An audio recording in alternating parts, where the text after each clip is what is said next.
മനുഷ്യന് പ്രധാനമായി 9 തരത്തിലുള്ള ഭാവങ്ങളെ ഉണ്ടാവുകയുള്ളൂ. ഏത് ഭാവവും ഈ 9 തരത്തിലുള്ള ഏത് ഭാവത്തിലെങ്കിലും ഉൾപ്പെട്ടതായിരിക്കും. പുതുതായി ഒരു ഭാവമുണ്ടെന്ന് കണ്ടുപിടിക്കാൻ ഇതുവരെ സാധിച്ചിട്ടില്ല. നാട്യശാസ്ത്രത്തിൽ അത് ഭരതൻ എണ്ണി പറയുന്നുണ്ട്.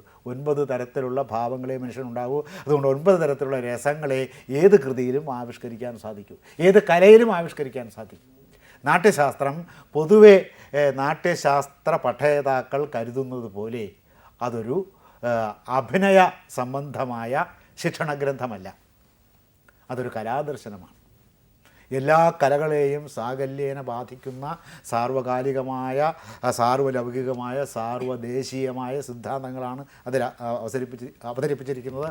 അതുകൊണ്ട് അതൊരു ഈസ്തെറ്റിക്കൽ വർക്കാണ്, ഒരു കലാദർശനം എന്നാണ് അതിനെ പറയേണ്ടത്. ഫിലോസഫി ഓഫ് ആർട്ടാണ്,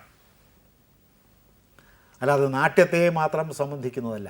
അതിൽ അദ്ദേഹം 9 തരത്തിലുള്ള മനുഷ്യൻ്റെ സർവ്വവികാരങ്ങളെയും അപഗ്രഥിച്ചിട്ട് അവയെല്ലാം വർഗീകരിച്ച് മൊത്തത്തിൽ 9 തരത്തിലുള്ള പ്രധാനമായ ഭാവങ്ങൾ മാത്രമേ മനുഷ്യൻ്റെ ഹൃദയത്തിലുണ്ടാകൂ, ചിത്തവൃത്തികളെ ഉണ്ടാകൂ എന്ന് അദ്ദേഹം കണ്ടുപിടിച്ചിട്ടുണ്ട്. നമുക്ക് അതങ്ങനെ അല്ലാത്ത ഏതെങ്കിലും ഒരു സ്തോഭം ഹൃദയത്തിനുണ്ട്, ഏതെങ്കിലും ഒരു ക്ഷോഭം ഹൃദയത്തിനുണ്ട്, ഏതെങ്കിലും ഒരു മാനസിക അവസ്ഥയുണ്ട് എന്ന് പറയാൻ വയ്യാത്ത സ്ഥിതിയിലാണ് ഇരിക്കുന്നത്. പറഞ്ഞാൽ എന്ത് ബോധ്യപ്പെടും? അത് ഇതിലെ ഏതെങ്കിലും ഒന്നിൽ അന്തർഭവിച്ചു പോകാവുന്ന വിധത്തിൽ അപ്രധാനമായിരിക്കും എന്നാണ് ഇതിൻ്റെ അർത്ഥം.